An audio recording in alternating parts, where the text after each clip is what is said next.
apa khabar Malaysia? Bersama kami, saya Pasha dan juga Salih. Hari ini kita terlebih ceria. Ya, betul. Kenapa tu? Kenapa agaknya hari ini? Baiklah, seperti biasa kami bersiaran secara langsung dari Wisma Bernama selama 1 jam. Dari jam 9 hingga 10 pagi kami akan kongsikan pelbagai informasi dan juga pengisian-pengisian yang amat menarik. Untuk hari ini, program kita agak padat sikit. Kita ada 3 topik, Salih. Dan juga seperti biasa kita akan kongsikan beberapa petikan daripada portal bernama.com. Yang pertamanya, dan seperti biasa sebelum kita ke portal bernama.com, dan kita juga hari ini nak bercakap kepada anda yang dah tak sabar-sabar dudap nak Kenapa buat semakan keputusan SPM katanya. Jadi apa saja yang akan anda lalui hari ini kepada adik-adik yang bakal mengambil keputusan hari ini, harapkan anda tabah dan sabar walaupun apa keputusan yang anda dapat. Silalah orang kata bersyukur kerana semuanya itu atas usaha diri anda sendiri. Dan seperti biasa kita juga nak berkongsi kepada anda dari portal bernama.com, dan hari ini kita nak mulakan berkenaan tentang kaedah pelaksanaan laluan kontra di bangunan Sultan Iskandar dan di Kompleks Sultan Abu Bakar yang diperhalusi. Di antara perinciannya yang lain, kaedah pelaksanaan berhubung cadangan laluan kontra di Kompleks Kastam, Imigresen dan juga kuarantin bangunan Sultan Iskandar di sini, dan Kompleks Sultan Abu Bakar KSAB di Iskandar Puteri kini sedang diperhalusi. Dan kita tahu di antaranya disebabkan musim cuti sekolah dan juga laluan trafik yang agak padat di sana, jadi cadangan ini diberikan untuk memperhalusi masalah ini dan memberikan solusi untuk memperbaiki keadaan tersebut. Kata Menteri Besar Johor Datuk On Hafiz Ghazi berkata, Kementerian Dalam Negeri KDN dan Jabatan Imigresen Malaysia JIM kini sedang meneliti beberapa cadangan mengenai kaedah pelaksanaan sebelum dikuatkuasakan. Antara perkara yang dibincangkan adalah cadangan laluan kontra untuk pejalan kaki dan menggunakan bas pada waktu luar jangka, iaitu semasa Malaysia dan Singapura berada di musim cuti sekolah ataupun musim cuti umum, ya Pasha. Dan Sabtu lepas juga On Hafiz mencadangkan agar laluan kontra dibuka khusus bagi pengembara yang menggunakan laluan pejalan kaki dan pengangkutan awam, terutamanya waktu musim cuti sekolah ataupun cuti panjang. Dan untuk pengetahuan anda, di situ adalah merupakan depo untuk custom, immigration dan juga semakan kuarantin. Jadi saya kira solusi ini mungkin mengambil masa untuk dilaksanakan, tetapi diharapnya membantu untuk situasi ini menjadi lebih baik di masa akan datang, ya. Dan selain daripada itu, Raja Permaisuri Agong Tunku Azizah Aminah Maimunah Iskandariah telah pun berkenan berangkat melawat rumah Seri Kenangan RSK di Ceras, dan keberangkatan tiba Seri Paduka Baginda disambut oleh Isteri Perdana Menteri Datuk Seri Dr. Wan Azizah dan juga Menteri Pembangunan Wanita, Keluarga dan Masyarakat Datuk Seri Nansri Syukri. Lawatan berkenaan adalah sempena sambutan ulang tahun Hari Keputeraan Rasmi yang di-Pertuan Agong. Tunku Azizah juga turut berkenan mengurniakan cek sumbangan kepada RSK Ceras dan juga melawat Pusat Rehabilitasi RSK Ceras. Rumah Seri Kenangan ini ditubuhkan untuk memberi perlindungan, pemulihan pembangunan dan juga pengintegrasian kepada warga emas bagi meningkatkan kualiti hidup mereka. Dan penghuni di RSK Ceras ini adalah seramai 211 orang, terdiri daripada 126 orang lelaki dan 85 orang perempuan.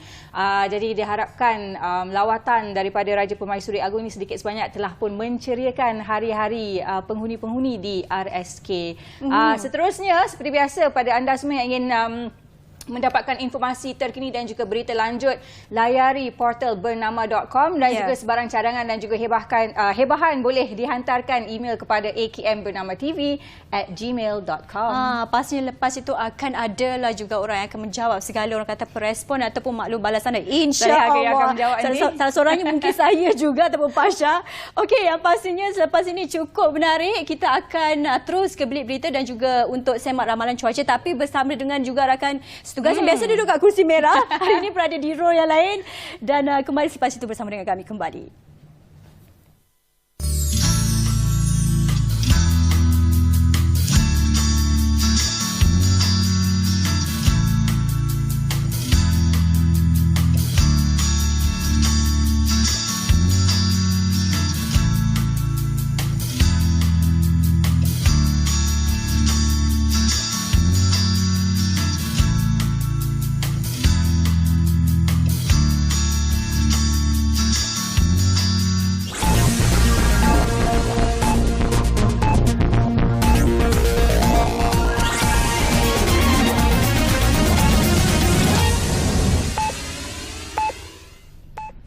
Baik, terima kasih Saliha juga Pasha. Dan kini bertemankan saya Dina Shah Salim langsung dari Bilik Berita. Kita mulakan dengan laporan ini. Menteri Luar Datuk Seri Dr. Zamri Abdul Kadir merasa kesal dan mengecam tindakan seorang wanita bernama Jocelyn Chia menerusi laporan iaitu berkaitan tentang video yang tular yang secara jelas telah pun memperlekeh Malaysia serta mempersendakan tragedi yang pernah melanda negara. Katanya tindakan itu secara langsung tidak menggambarkan sensitiviti dan empati terhadap rakyat Malaysia serta keluarga mangsa tragedi. Menerusi kenyataan malam tadi, Datuk Seri Zamri berkata video itu menggambarkan perilaku yang sangat bertentangan dengan nilai-nilai ketimuran negara Asia yang sememangnya terkenal dengan adab dan tata susila. Beliau berkata sebarang bentuk tindakan atau cubaan seperti ini diharap dapat dihentikan bagi memastikan rasa hormat pada mana-mana negara terus dipelihara. Terdahulu, tular di media sosial, satu klip video memaparkan seorang pelawak wanita dari Singapura memperlekeh Malaysia dalam satu persembahan komedi bertajuk Singapore vs Malaysia yang diadakan di New York, Amerika Syarikat baru-baru ini. Pelawak itu antaranya mengeluarkan kenyataan termasuk jenaka keterlaluan yang menyentuh mengenai kehilangan pesawat Malaysia MH370 yang dikatakan tidak mendarat.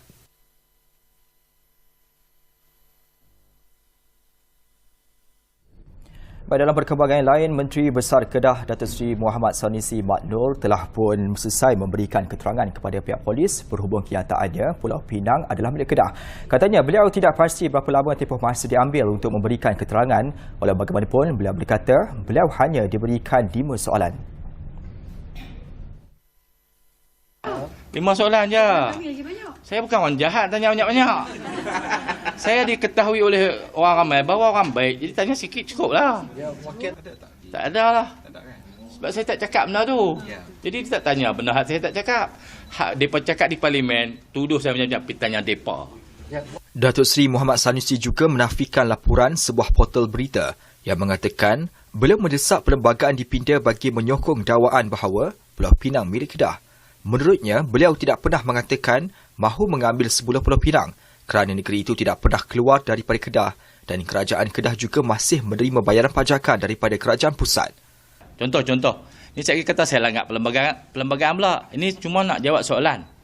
Kalau dia bayar pajakan kepada saya, tanah tu, hak dia ke hak saya? Kalau hak dia bayar apa? Jadi saya kata saya tak pernah hilang, buat apa ambil balik? Tambahnya, isu yang ditekankan olehnya bukannya soal menuntut semula Pulau Pinang. Sebaliknya, mahu kerajaan pusat menilai semula kadar bayaran pajakan yang diterima Kedah agar sesuai dengan harga semasa. Baik, sekian dari Bilik Berita. Banyak lagi perkembangan menarik dan perbincangan komprehensif tentunya bersama dengan Pasha dan juga Saliha.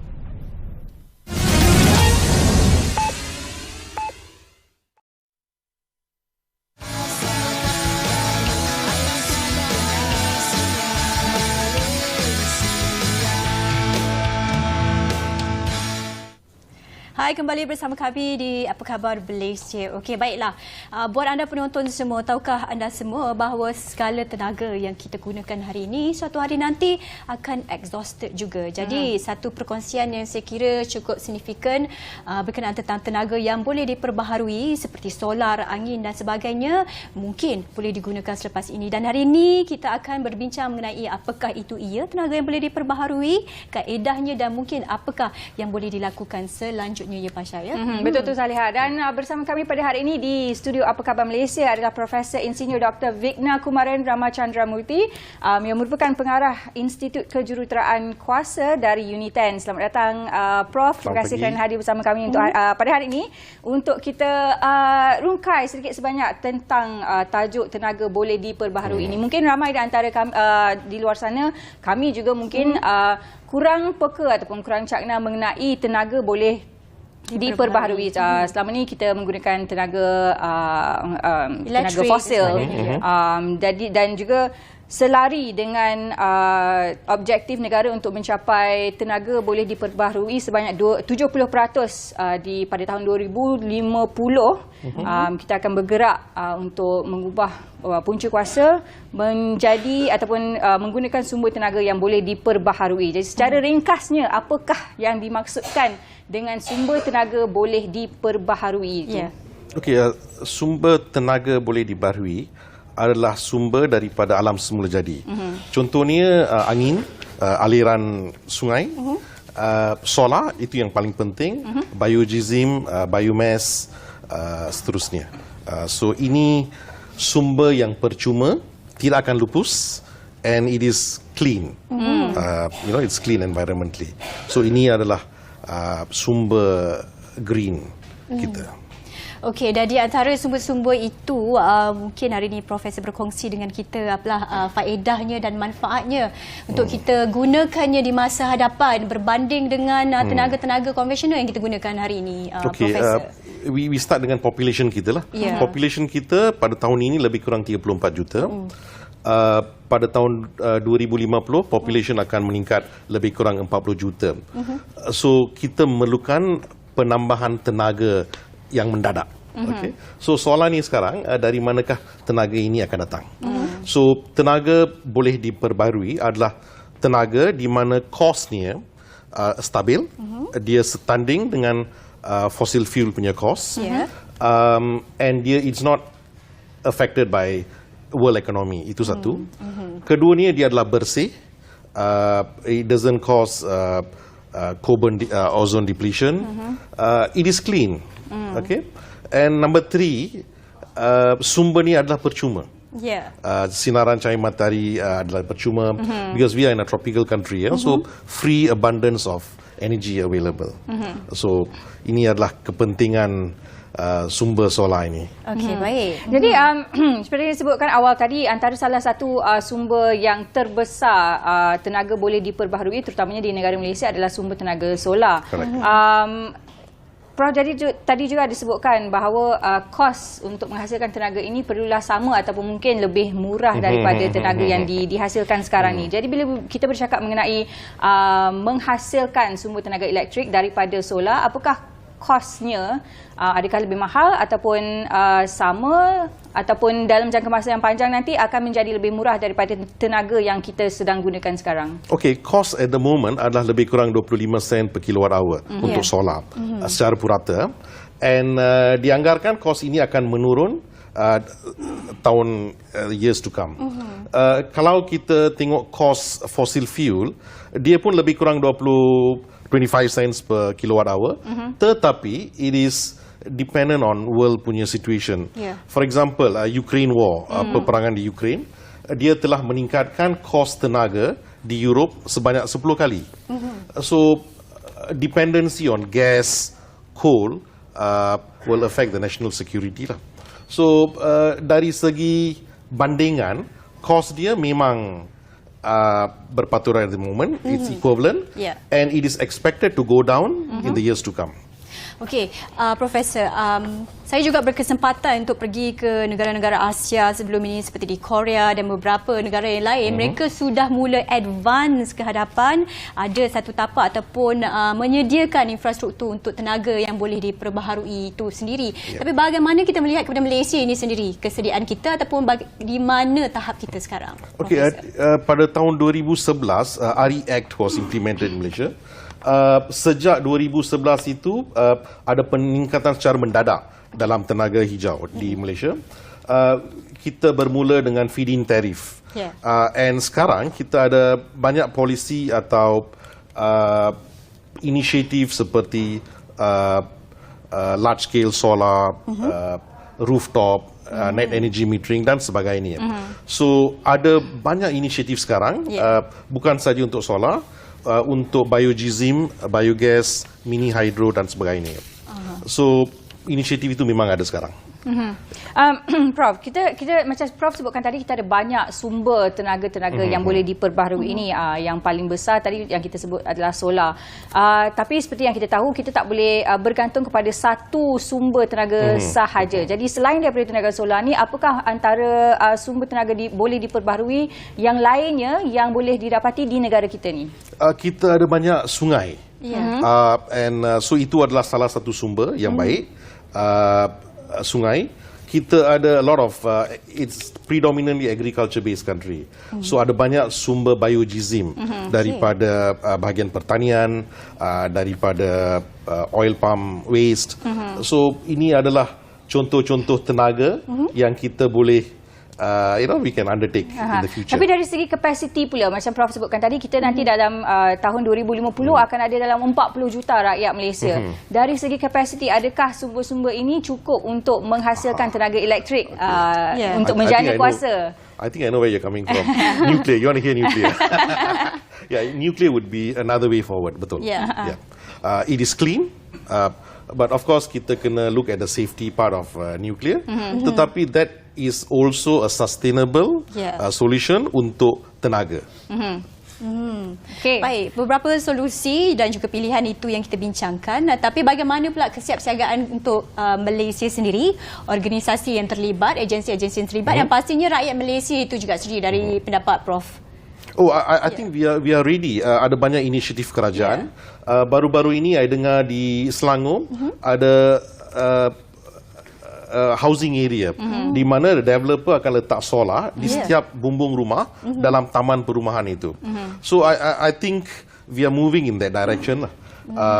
I personally aware ada beribu-ribu rumah di Malaysia atau kilang yang mempunyai solar di bumbung dia. So ini adalah satu inisiatif yang baik, and I think we are moving more aggressively now. Seperti yang kita lihat di video sekarang, itu adalah panel solar di atas rumah kediaman ke mana, Prof? Ini rumah kediaman. Aha, okey. Okey, kalau kita bercakap tentang kata solar farms untuk menghasilkan tenaga solar ni, kita perlukan solar farms dan kita memerlukan satu kawasan yang sangat luas, terbuka dan juga mendapatkan sinaran matahari yang mencukupi. Pendapat Prof sendiri, adakah Malaysia mempunyai kawasan yang cukup untuk kita bina solar farms ni? Yes and no. Untuk 1 megawatt solar, kita memerlukan lebih kurang 3 acre tanah. So itu satu. Kita ada tanah begitu. Keduanya, ada banyak bumbung yang boleh dieksploitasikan. So that's the option kedua. Nombor ketiga, ada floating solar. Solar di on the lake. Itu pun boleh dibuat. So tak semestinya di atas tanah. It could be on floating lake, offshore pun boleh. Dams pun boleh. So ada banyak option. Yang terbaik of course bumbung lah. Okey, jadi kita menggunakan kawasan ataupun space yang sedia ada untuk kita bina orang kata untuk install solar panels yang berikutnya. Prof, menurut pandangan Prof sendiri, baru-baru ni kerajaan ada mengumumkan Green Power Corporate Program yang ini untuk corporate companies bekerjasama dengan solar power producers. Pendapat Prof sendiri, adakah ini satu jalan yang terbaik untuk Malaysia transition towards renewable energy? Oh, definitely. Sebab we now have the green certificate. So some companies they have to meet their ESG punya requirement. So dia akan membeli tenaga dari sumber yang hijau. That's called the green certificate. Of course, kerajaan has also initiated a lot of tax incentives as well untuk solar terutamanya. So these are good initiative to further develop solar di country ini lah. Yes. Baik. Bercakap tentang green energy dan juga solar facility dan sebagainya, penyediaannya itu Profesor ya. Jadi expertise ataupun kepakaran itu ada kita di Malaysia cukup ataupun adakah kita juga memerlukan bantuan daripada expertise dari bila luar? we started in 2011, masa itu the skill memang tak ada. 2011 sebab it's baru. Tetapi over 10 years sekarang, I think we are one of the biggest solar producers in the world. We have got enough skilled people in Malaysia. So I think kita tak perlu depend on foreign people. Kita boleh take care of it on our own. Ya, berdiri atas kaki sendiri ya. Malaysia boleh, Profesor. Betul. Okay, baik. Seperti yang kita sebutkan di awal tadi, untuk menghasilkan ataupun untuk membina satu solar farm tu memang kosnya agak besar. Jadi mungkin ini memerlukan kos daripada pihak kerajaan, mungkin daripada pihak-pihak swasta juga. Tapi untuk pengguna-pengguna persendirian, individu-individu yang seperti kita sebut tadi yang install solar panels di rumah-rumah mereka, bagaimana untuk orang individu sendiri menggunakan ataupun ingin beralih untuk menggunakan solar panels untuk menjadikan sumber tenaga elektrik di rumah masing-masing?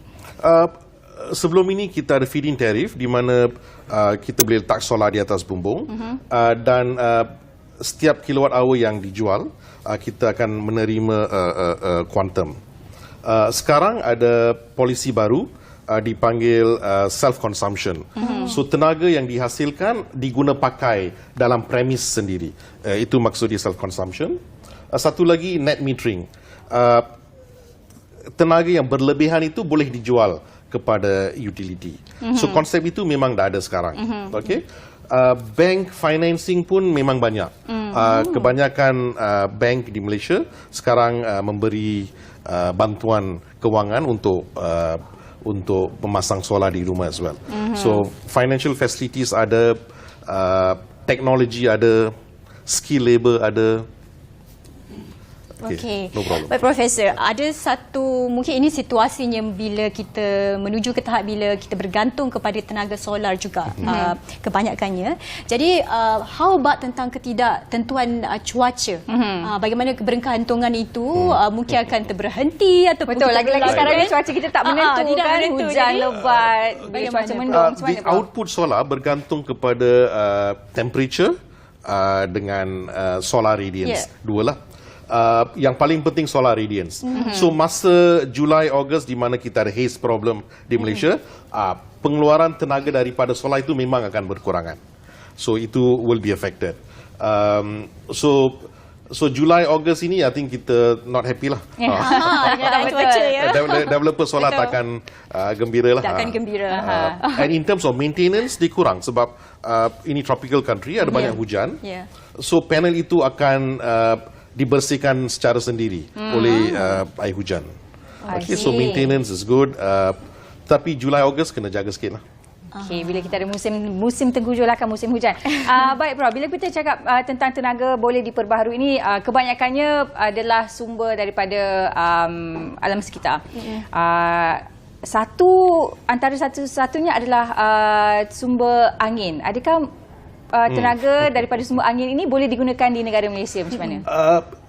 Yes and no. Sumber angin ini, because Malaysia is a seasonal country, monsoon country, so angin itu adalah untuk beberapa bulan sahaja. So it is not untuk 1 tahun.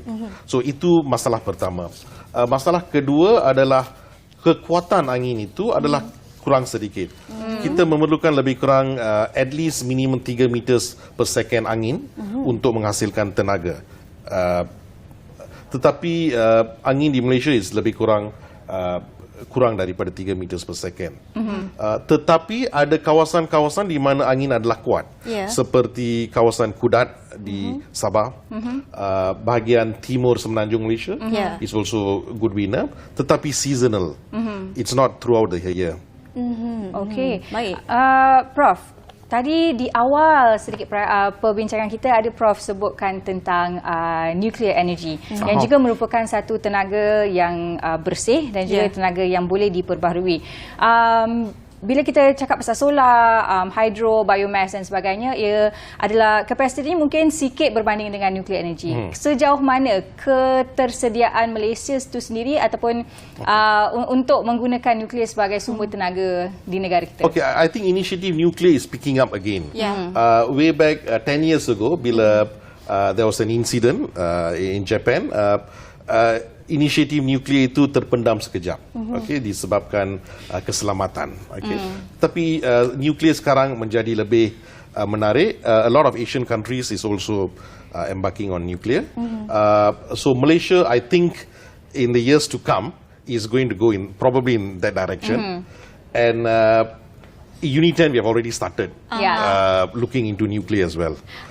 Because it is the tenaga for the future. Betul. Jadi kalau kita lihatlah target negara untuk mencapai renewable energy sebanyak 70% by the year 2050. Okay. Selepas daripada 2050, adakah mungkin kita akan lihat kepada tenaga nuklear pula? Definitely. Renewable and nuclear.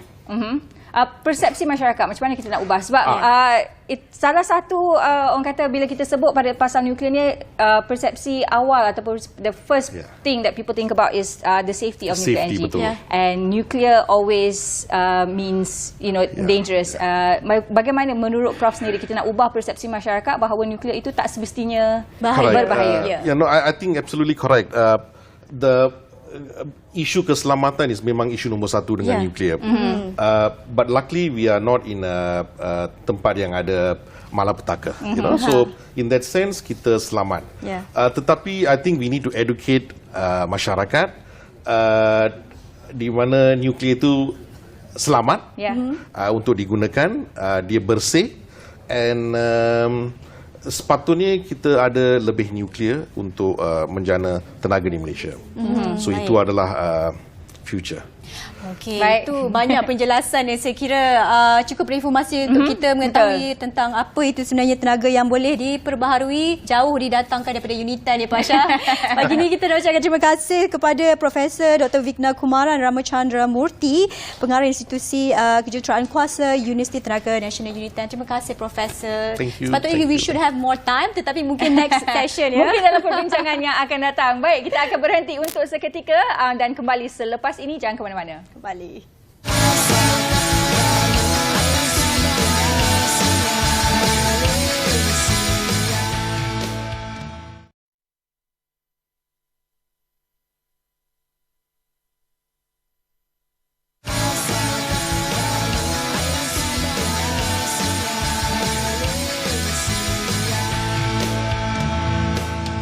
Baik, terima kasih masih setia bersama kami di Apa Khabar Malaysia. Tadi kita ada perbincangan yang sangat menarik berkenaan dengan tenaga boleh diperbaharui. Sekarang kita nak beralih pula hala tuju kita. Saleha, apa dia? Hala tuju kita ya. Okey, dan sebenarnya ini adalah relate juga seperti yang saya beritahu awal dahulu berkenaan tentang hari ini, keputusan SPM yang akan diumumkan. Jadi sebenarnya orang kata signifikan lah berkenaan tentang hari ini SPM result yang akan diumumkan. Jadi selepas itu sebenarnya apa hala tuju kepada student-student ini, adakah nak kahwin ke tak kahwin, nak sambung belajar ataupun bagaimana? Yang pastinya bagi adik-adik kita yang akan mengambil keputusan SPM hari ini, kita ucapkan selamat maju jaya. Tak kiralah sama ada keputusannya baik ataupun tidak, pastinya ada jalan, ada sinar seterusnya. ada jalan seterusnya. Dan untuk hari ini, untuk kita nak bercakaplah sedikit mengenai hala tuju pendidikan dan selepas SPM bersama kami Profesor Madya Dr. Suryani Arifin yang merupakan pengarah pembangunan akademik Pejabat Timbalan Naib Chancellor Akademik dan Antarabangsa dari Universiti Teknologi Mara UiTM. UiTM di hatiku. Oh, ya, di hatiku. Saya alumni UiTM. Selamat datang. Assalamualaikum, Doktor. Assalamualaikum warahmatullahi wabarakatuh. Terima kasih. Baik, sekarang ni ialah hari ni hari adik-adik kita mengambil keputusan SPM. Jadi seperti biasa mungkin ada yang akan tertawa, bahagia, gembira. Ada juga yang mungkin tak berapa gembira. Mungkin ada yang kecewa. Dan dalam pada itu juga ada juga mungkin yang tertanya-tanya apakah hala tuju, nak buat apa selepas dapat keputusan SPM. Ramai antara adik-adik kita yang masih tak tahu mana hala tuju, apa nak buat selepas SPM ni. Dan juga bila kita lihat sekarang ini ramai yang mungkin merasakan pendidikan orang kata tertiary education tu tak berapa penting sebab lepas habis SPM boleh kerja, terus kerja kan. Jadi melihat kepada situasi dan keadaan semasa ini, pendapat doktor sendiri mengenai hala tuju pendidikan adik-adik kita selepas SPM macam mana? Okey, terima kasih Fasha, terima kasih Saleha kerana menjemput kami di Apa Khabar Malaysia. So alhamdulillah hari ini adalah hari keramat pelajar adik-adik kita yang saya percaya sudah sampai ke sekolah kan. Dan cikgu-cikgu sibuk menyusun dan sebagainya. So kami di universiti di UiTM ingin mengucapkan tahniah dan tahniah kepada adik-adik kerana telah berjaya berjuang selama 2 tahun kan, 2 tahun untuk mencapai hasilan pada pagi ini, mungkin pukul 10, pukul 11 kan.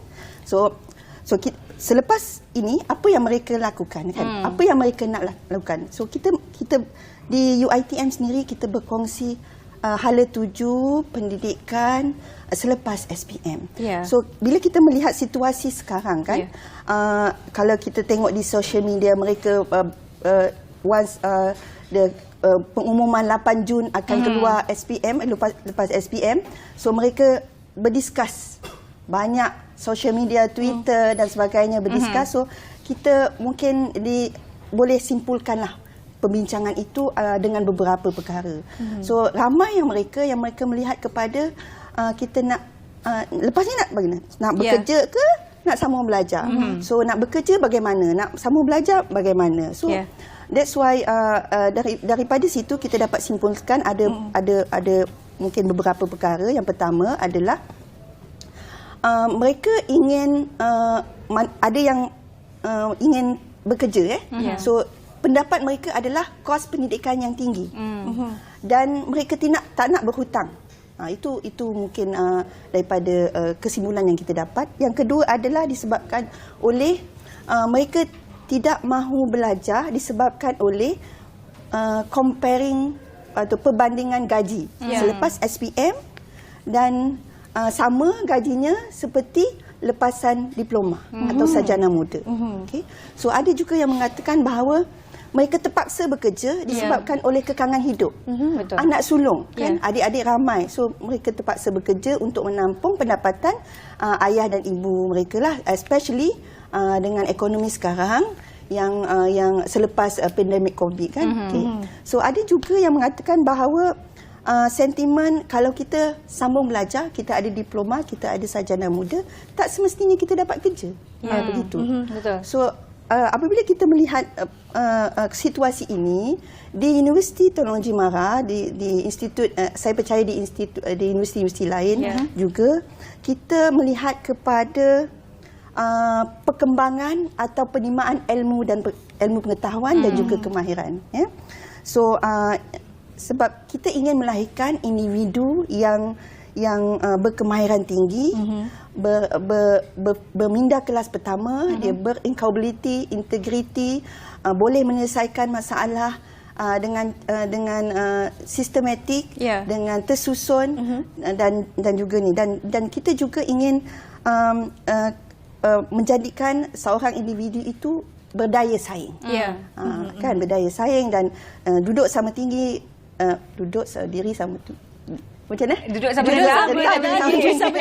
tinggi dengan orang lain. So itulah kalau bertanya kepada kami, kepada saya, kita nak adik-adik ini teruskan belajar. Walaupun apa pun yang mereka dapat, sama ada cemerlang atau biasa-biasa saja atau kurang cemerlang, peluang di universiti masih luas.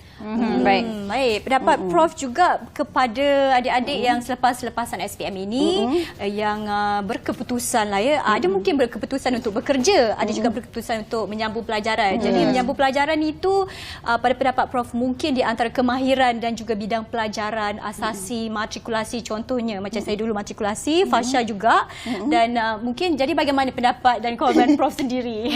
Macam mana nak pilih, sebab kita banyak pilihan kan antara program-program yang boleh dipilih tu. Banyak pilihan. Kita beruntung di Malaysia ini, kita ada banyak option. Kita banyak pilihan. Kita boleh pergi ke matrikulasi, kita boleh pergi ke asasi, kita boleh pergi ke diploma. Yang kurang cemerlang sedikit, kita boleh ke pra-diploma dan sebagainya. Yang minat pergi ke kemahiran, yang minat kepada skill, kita pergi ke perakaunan dan sebagainya. So banyak peluang. So yang penting adik-adik di luar sana, kita melihat kepada minat dan juga bakat yang kita ada. Saya percaya dalam diri adik-adik, dalam calon-calon universiti lah kita katakan kan, lepasan SPM ini, tahu apa yang mereka ingin buat. Dia punya kerjaya mereka. Confirm, mesti tahulah sebelum semasa tingkatan 4 lagi, dia akan tahu nak jadi apa kan. Begitu. So yang penting minat dan juga bakat mereka. So kita pertimbangkanlah mungkin daripada teknologi, minat dari sains teknologi, minat daripada segi kita panggil perakaunan, bisnes dan sebagainya. So yang penting minat dan bakat. Itu yang pertama yang kita kena tanya diri kita sendiri. So minat kepada Meskom kan dan sebagainya. So yang kedua, kita melihat kepada syarat program tersebut. Kan kita lepasan SPM tu syarat-syarat perlu dipenuhi kan. Kalau cemerlang boleh pergi ke bahagian perubatan, minat perubatan, dan juga kalau yang pelajar-pelajar cemerlang juga kalau minat kepada pengurusan dan perniagaan, teruskan. Sebab kita nampak sekarang ni pelajar-pelajar dia ingin menjadi content creator, kan, content creator, influencer, kan. So itu walaupun bidang itu terbuka luas, kita perlu menimba ilmu pengetahuan. Ilmu pengetahuan itu penting untuk menjadikan kita lain daripada yang lain. Kita boleh menyelesaikan dan kita panggil apa? Bersiap sedia dengan cabaran yang akan mendatang pada masa akan datang. Doktor, antara permasalahan yang sering dihadapilah oleh pelajar-pelajar kan, bukan sahaja yang lepas SPM, kadang-kadang yang mungkin telah pun ataupun sedang melalui orang kata program diploma dan sebagainya, bila dah masuk dalam program tu tiba-tiba rasa macam ini bukan program yang dia minati. Sebab dalam macam kalau dalam sistem aplikasi ke universiti kita kena isi borang UPU, jadi kita ada beberapa pilihan yang kita perlu isikan. Kadang-kadang apa yang kita nak tu kita tak dapat. Tapi apa yang kita dapat tu macam tak apalah, kita buat je lah sebab dah dapat kan peluang tu, jadi kita masuk je dulu. Jadi pendapat doktor sendiri, macam mana kalau seseorang pelajar itu berada dalam situasi yang sebegitu, orang kata tersasar daripada minat, dan terus mungkin ada kemungkinan dia akan berhenti terus kerana tak minat. Macam mana pendapat doktor sendiri? Okey, so terima kasih kepada soalan itu, Fasha dan Saleha. Okey. So ini banyak berlaku ya. Di mana mula-mula kita mohon UPU dan atau matrikulasi atau sebagainya, kita ingin mohon dan ada 12 pilihan di situ atau 8 pilihan di situ, dan kita ditawarkan dan kita tawarkan program berkaitan dan kita menjalani pengajian seperti orang lain seperti pelajar dan sebagainya. Dan tiba-tiba di tengah jalan mereka kata, alamak, tak minat lah ni kan, tak best lah rupanya, ekonomi berubah, so bidang ini tidak lagi diperlukan di universiti, contohnya begitu. So kalau soalan begitu memang sering ditanya lah di kami di Universiti Teknologi Mara especially. So untuk pengetahuan Saleha dah ada dengan Fasha, kita di universiti ini kita ada tanggungjawab. Tanggungjawab kita adalah untuk menghasilkan kita panggil graduan yang kita panggil harmoni, berintelektual dari segi intelektual, dari segi emosi dan juga seimbang. Okay. So untuk itu kami di UiTM atau di universiti, kita tidak hanya memberi ilmu pengetahuan itu dari segi totally sahaja ilmu. Kita juga melatih mereka dari segi skill, kemahiran. Bagaimana menguruskan emosi, bagaimana menguruskan situasi yang kritikal, kan? Dan skill-skill, contohnya skill komunikasi, thinking skill, numeric skill, digital skill dan sebagainya. So oleh itu, apabila kita harapkan mereka teruskan dengan 3 tahun atau 2 tahun setengah, dan dengan memegang sijil itu mereka boleh buat apa pun walaupun bidangnya berbeza. So banyak contohnya daripada alumni UiTM, mereka belajar bidang yang lain tapi bekerja pada bidang yang lain. Kalau tengok di YouTube, di social media dan sebagainya, mereka bekerja pada bidang yang berbeza. Disebabkan apa? Dia punya minat yang berbeza daripada apa yang diajar. Samalah seperti contoh terbaik juga saya dan Fasha. Saya pelajar lain tapi saya meneruskan jiwa dan minat saya dalam bidang yang lain. Okey, baik. Doktor, kita nak tanya, kita sebenarnya ada expo kalau tak silap saya. Betul ya, Doktor? Okey, ceritakan sedikit secara ringkas. Terima kasih, alhamdulillah kerana bagi peluang kepada kami. Kami ingin menguar-warkan. Kita ada pada hari Sabtu dan Ahad ini, datang beramai-ramai di Expo Selangkah ke UiTM, di UiTM pada 10 dan 11. Datang beramai-ramai, tanyalah apa pun. Ini di UiTM Shah Alam ya? Shah Alam, dan ada beberapa kampus. Kita bergerak serentak. So adik-adik selepas ni, pada dapat result pukul 10, pukul 11, petang tu ajaklah ibu ayah pergi ke Expo Selangkah ke UiTM. InsyaAllah kami akan berada di sana untuk melihat memberi penerangan secara profesional kepada adik-adik semua. Boleh juga macam kita boleh lihat di paparan skrin berikut 10 hingga 11 Jun 2023 Expo Selangkah ke UiTM. di UiTM Shah Alam dan juga di cawangan-cawangan seluruh negara. Untuk info selanjutnya tadi ada laman web selangkah.uitm.edu.my. Betul. Dan nama Doktor? programnya pun Selangkah, orang kata apa, ke program UiTM juga. Jadi ini adalah satu exposure yang terbaik untuk adik-adik lepasan SPM untuk mengetahui mungkinkah apa idea nak pilih jurusan apa dan sebagainya. Jadi kita ucapkan terima kasih juga kepada Profesor Madya, Dr. Surani Arifin seronok beberapa hari ini, Pengarah Pembangunan Akademik, Pejabat Timbalan Naib Chancellor Akademi dan Antarabangsa UiTM. UiTM di hati kita. Okey, kita akan berhenti berehat seketika, kembali selepas ini. Jangan ke mana-mana. Okey.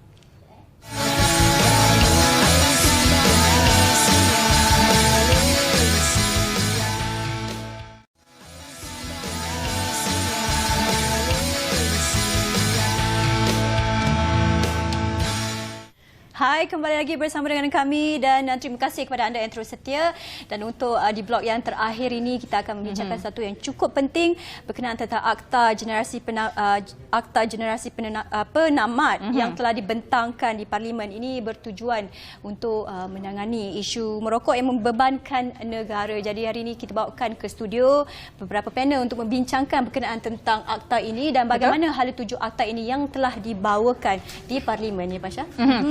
Yang menariknya, tetamu kami pada hari ini adalah dua orang anak muda yang akan terkesan dengan Akta Generasi Penamat ataupun GEG, Generational Endgame ini. Yang pertamanya di belah kanan saya, Adri Haikal Afizul, merupakan pelatih GEG dan juga pelajar tahun pertama jurusan Sains dari Universiti Malaya, dan juga Santia K. Linggam, pelatih GEG dan juga pelajar perubatan tahun akhir Fakulti Perubatan Universiti Malaya. Selamat datang kedua-duanya. Terima kasih bersama kami pada hari ini untuk kita bincangkan sedikit mengenai Generational Endgame. Jadi sebagai anak muda, anda sendiri, bagaimanakah, sejauh manakah pemahaman anda mengenai GEG ini, dan mungkin boleh kongsikan sedikit aktiviti yang telah dijalankan untuk memberikan kesedaran kepada rakan-rakan sebaya mengenai Akta GEG dan juga Generational Endgame tersebut. Jadi bagi pemahaman saya, GEG ini merupakan sebuah rang undang-undang yang telah dicadangkan. Ia terdiri daripada dua komponen, iaitu Akta Produk Berisiko bagi rokok dan bahan tembakau, jus e-rokok dan serta bahan untuk kita keluar berrokok, serta komponen kedua iaitu larangan penggunaan rokok bagi warga muda, iaitu yang lahir selepas 1 Januari 2007. Jadi larangan ini akan terkesan kepada mereka, dan mereka akan ada tindakan lah jika mempunyai atau menghisap rokok. Jadi GEG ni kami pelajar UM di bawah label hebat, iaitu halang, elak, bebas asap tembakau. Jadi pada selasa lepas, saya untuk kumpulan saya telah terlibat di SMK Sultan Abdul Samad di Petani Jaya, di mana kami berinteraksi dengan pelajar berkenaan bahayanya asap tembakau. Okey, buat Santia pula. Jadi adakah GEG ini pada pendapat anda adalah langkah yang terbaik untuk kita menangani isu merokok, dan bila akta ini dibawakan ke Parlimen, bagaimana impaknya kemudian harinya, dan jadi pendapat daripada Santia sendiri? Okey. So sebenarnya untuk GEG ada untuk menghalang merokok dalam Malaysia, sebenarnya ada banyak kaedah. Kerajaan kita pun telah telah mewujudkan beberapa langkah seperti memaparkan imej kesan buruk rokok seperti kanser paru-paru ataupun kanser mulut pada kotak. I'm sure semua pernah nampak kan gambar yang ngeri macam tu. So selain itu juga peningkatan harga melalui cukai rokok. Tapi GEG adalah kaedah yang lain di mana kita tak target orang yang sudah terjebak dalam tabiat merokok, tapi kita target generasi yang muda, generasi yang akan datang yang belum lagi tahu rasa rokok. So target kita sebenarnya untuk mewujudkan generasi akan datang yang tidak kenal rokok dan bebas asap rokok. Sebab yang seperti yang kita tahu, asap rokok dan vape adalah memudaratkan kepada kesihatan. Okey. So dengan pengenalan GEG ini, so far sudah ada perbincangan di kalangan rakyat Malaysia, dan majoriti memang positif. So ramai golongan muda dalam Twitter dan Instagram melalui poll sudah menunjukkan bahawa majoriti akan mengambil bil ini dengan positif. So mesti ada backlash dari industri tembakau, tetapi dalam majoriti golongan muda yang akan apply GEG ini, so diorang so far are positif. Pendapat untuk Adri sendiri, adakah GEG ini merupakan kaedah yang terbaik untuk menyelamatkan anak-anak muda di masa akan datang daripada bahaya merokok dan juga kesan daripada addiction kepada nikotin, dan mungkin adakah ini satu kaedah yang pernah dilakukan di negara lain? Bagaimana pendapat Adri? Bagi saya ada sebuah yang kita tahu, mencegah itu lebih baik daripada mengubati. Jadi sebab ketagihan nikotin ni dia sangat bahaya, sebab dia kita akan ketagih lah memerlukan benda tu, dan tidak kira umur ketagihan tu boleh berlaku. Jadi untuk jawab yang untuk negara lain ni, negara Malaysia bukan sahaja yang mengaplikasikan generation endgame. Sebenarnya konsep endgame ni telah diaplikasikan di Finland. Mereka merupakan negara pertama yang telah menggunakan konsep endgame. Mereka telah melakukannya sejak 2010 dalam akta tembakau mereka, dan mereka menunjukkan kesan yang sangat positif di mana dia punya penggunaan e-rokok dalam generasi populasi general mereka di bawah 1%.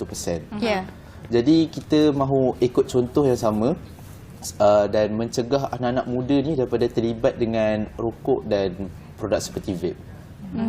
Okey, dan Adri katakan tadi di Finland sudah diberikan juga beberapa kesedaran berkenaan tentang GEG ini, tapi di Malaysia ini sendiri ya Cynthia, bagaimana kita anak-anak muda ini diberikan pengetahuan ataupun berkenaan tentang GEG ini sendiri?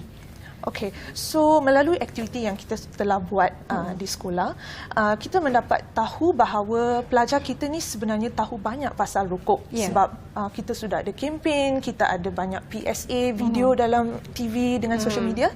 So dengan cara yang sama, kita perlu ada lagi banyak kempen untuk vape. Terutamanya sebab ramai masih tak tahu berapa bahayanya vape. Ramai ingat vape tu okey, lagi sihat ataupun selamat daripada rokok, which is false. So kita perlu ada banyak iklan, kita perlu mewujudkan stigma to a certain extent terhadap vape dalam golongan remaja kita. Ya, berkata tentang vape itu sendiri. Jadi memang sebenarnya lah itu stigma yang salah ya, di mana mengatakan vape adalah alternatif kepada merokok, tapi sebenarnya itu tidak benar ya. Okey, soalan pada anda berdua.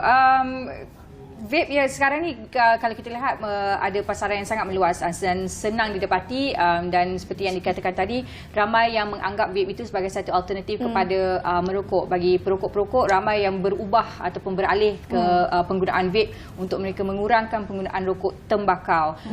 Pendapat Adri dan juga maybe Santia sendiri, bagaimana kita nak merubah persepsi ini untuk kita lebih memberikan kesedaran kepada orang ramai bahawa bahayanya sama atau mungkin lebih lagi daripada penggunaan rokok tembakau itu sendiri?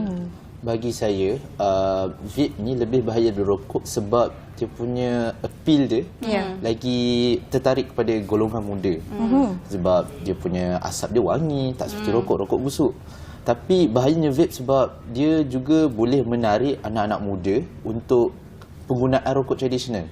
Terdapat kajian di mana penggunaan e-rokok daripada anak muda adalah 36 kali lebih terdedah untuk melakukan penggunaan rokok tradisional selepas itu. Jadi konsep vape sebagai alternatif rokok ni sebenarnya sangat salah. Sebab tiada bukti kukuh yang penggunaan vape dapat menamatkan penggunaan rokok.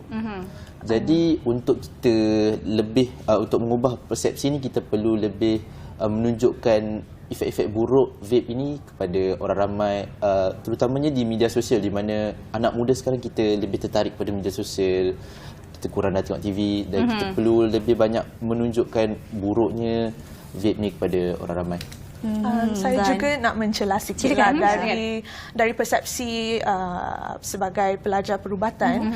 So dalam kandungan vape, ramai ingat dia macam uap air yang ada perisa. Tapi sebenarnya itu salah lah. Memang tak ada tembakau macam rokok. Tetapi ada juga kandungan dalam vape yang memudaratkan kesihatan. For example, propylene glycol akan dalam jangka masa pendek lah akan mewujudkan iritasi mata, saluran nafas ataupun tekak. Tapi dalam jangka masa panjang, yang propylene glycol yang dipanaskan menjadi formaldehyde. And formaldehyde boleh mewujudkan kanser. So bukan sahaja rokok yang boleh menyebabkan kanser, tapi vape juga boleh menyebabkan kanser. Okey, baik. Jadi di antara walaupun rokok ataupun vape, pastinya ia juga melibatkan kesihatan dan juga kemudaratan diri sendiri kepada yang menggunakannya. Jadi bagaimana bila anda melihat GEG dan Akta GEG ini dilaksanakan? Jadi dari segi statistik kesihatan dan juga orang kata apa, kehidupan lebih baik itu dapat membantu di masa hadapan. Mungkin Adri, silakan. Dari segi kesihatan dan juga statistik apabila mungkin akta ini dilaksanakan nanti. Jadi kami antara program di bawah GEG itu hebat. Kami berinteraksi dengan pelajar-pelajar, dengan generasi muda. Jadi kewujudan kami ni penting sebab sebagai anak muda kita orang perlu menjadi modal insight kepada mereka. Sebab kita orang lebih macam mana relate dengan lebih dekat dengan anak-anak muda, jadi mesej yang disampaikan tu lebih berkesan. Okey, untuk Santia pula mungkin pendek saja di akhir rancangan kita ni, pesanan kepada rakan-rakan sebaya dan juga anak-anak muda di luar sana mengenai penggunaan vape atau untuk berhenti atau tidak menggunakan langsung vape dan merokok. Silakan. Okey. So purpose saya untuk datang hari ini adalah untuk merayu kepada rakyat Malaysia lah untuk berhenti merokok dan vape. Sebab rokok kita dah tahu memudaratkan kesihatan, tapi vape juga ada masalah banyak. Dan dalam hospital saya ada nampak pasien juga yang ada masalah paru-paru sebab vape, bukan rokok.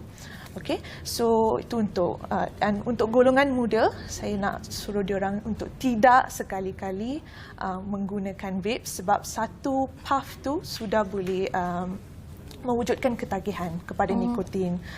Selain itu, rang undang-undang GEG ini akan dibaca pada 12 Jun bulan ni. So kita nak sebaik mungkin kita nak support yang positif lah towards rang undang-undang ini supaya boleh diluluskan dan dikuatkuasakan secepat mungkin. Okey, baik. Kita nak ucapkan terima kasih kepada Santia dan juga Adri. Semoga usaha anda berdua untuk membantu dan juga menggalakkan rakan-rakan sebaya untuk menjadi sebahagian daripada generational endgame ini akan berjaya, insyaAllah. Baiklah, itu sahaja masa yang kita ada untuk Apa Khabar Malaysia pada hari ini. Ya, banyak perkongsian yang kami bawakan kepada anda yang pastinya tadi seperti semua topik ini. Kita harapkan anda terus setia bersama dengan kami. Jangan lupa tonton kita esok. Saya Nur Saliha Azmi bersama. Saya Pasha Rahim. Seperti biasa, jaga diri, jaga kesihatan semua. Kita akan jumpa lagi, insyaAllah. Assalamualaikum. Bye. Bye.